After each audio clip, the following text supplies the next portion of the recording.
Hi everyone, in today's video we're going to talk about how to teach Shakespeare.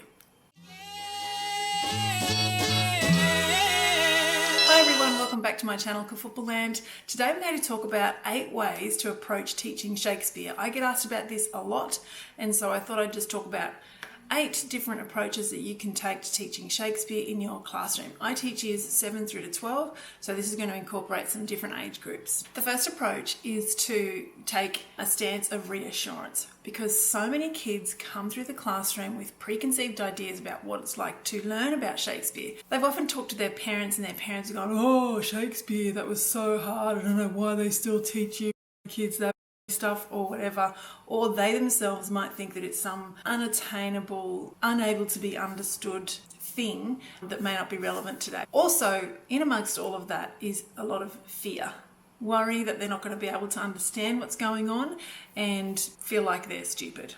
So I reassure the students that they don't have to understand every single word of Shakespeare. I talk about how language evolves. I talk about how 500 years or 400 years from now, people won't really understand every single word that we would say if they were to watch a video of us, for instance, or read a book from this era. So I talk about how it's so fascinating that language evolves, and how what I expect is that they will get the gist of what's happening and that I will explain things along the way as we're learning, so that it takes away any feelings of anxiety or fear or inadequacy that they have around Shakespeare.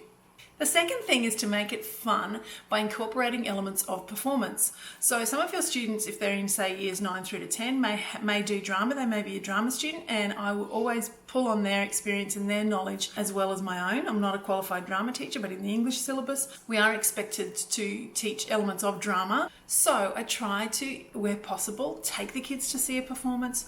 Most of my students have never even been to the theatre, so if I can get them to the theatre, that's a plus, or at least show them on the screen different scenes that have been acted out. Tableaus of different things can be really fun to do, freeze frames, especially if kids aren't confident in both standing up the front and speaking at the same time. They can do like a silent kind of performance. Also, I really utilize YouTube, and I really utilize audiobooks. I have Audible on my phone, and I have a little Bluetooth speaker that I take to school, and I just link it through that. My favorite Shakespearean read alouds are from Archangel, because they're all dramatized. They have the dramatic music, and they have different voices, and they have actual actors reading out the parts, and it really helps it come alive for the students.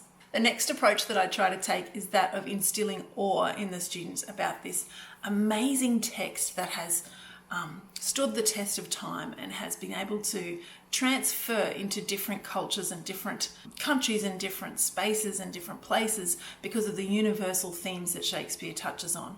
And so I try to replace that fear that I mentioned earlier with awe and thinking, wow, this is so cool. His ideas were so amazing, and they're still relevant today. Leading on from that, I try to approach it with an element of fun, or I bring out the fun that Shakespeare had in his plays. So I talk to them about the sexual innuendo, especially for the older students. I talk to them about the puns, the plays on words.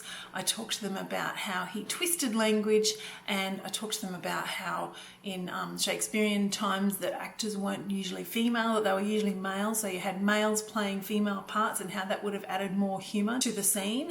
I talk about the Shakespearean insults, and we can go on a whole little quest about making up insults for our classmates using Shakespearean words. I look at the origin of some of our sayings that Shakespeare made up or Shakespeare immortalised by putting into his plays that we still use today. And also I try to use some rap, and I try to compare.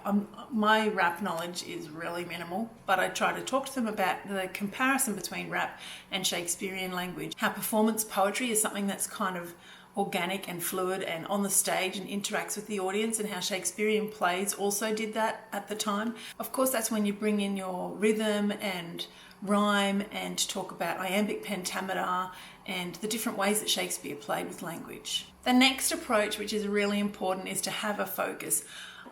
While I think it's really good to teach Shakespeare because it's so great, I think that if you can have a framework for the purpose of your teaching, it makes it even more meaningful for the students. For example, at our school, I know that we focus on tragedy in year 10 and we focus on comedy in year 9. So when you do that, you're able to bring in all of the conventions, all of the tragic conventions, all of the comedic conventions, and When you do that, it takes away the peripheral fear about the kids have, oh, I need to understand every single word, and it gives them a focus and a thrust for understanding the play through those conventions.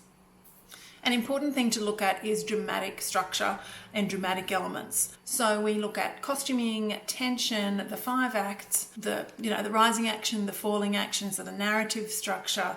We look at characterization, we look at placement on the stage, we look at the Globe Theatre itself and what it would have been like. And that kind of leads into my next one, which is context.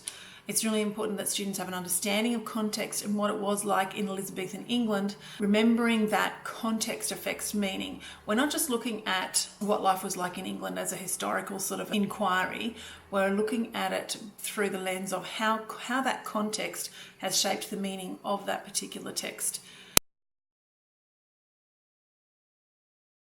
Another good thing to do is to show the kids something like 10 Things I Hate About You, because it really allows you to open up that discussion about audience, purpose and context, particularly context with your students, and helps make the universal themes more relevant to them. Another approach is to look at language, purely language. So you're going to go into iambic pentameter, you're going to talk about blank verse and prose. You're going to discuss the use of vocab and the weight of words. For the younger years, I think it's really important to bring the fun aspect in. Like I mentioned before, give them a chance to dress up, give them a chance to act things out, give them a chance to not necessarily delve into one particular play, but look at some of the famous characters that Shakespeare has created, some of the kings and queens and evil characters and good characters. I'm having so many technical difficulties.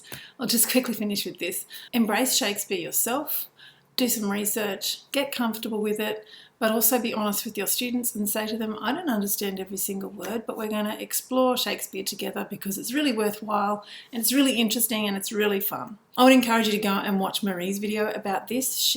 Her channel is called The Caffeinated Classroom. I will link it underneath this video, and I'll also link, if I remember, a couple of resources, websites that you can use to help your Shakespearean teaching experience. Thanks so much for watching. Please hit the like button if you liked this video, and don't forget to subscribe to my channel. I would love to have you as part of my Kafoople community, and apart from that, I shall see you in my next video. Don't forget to teach well, live well, and be well. They often have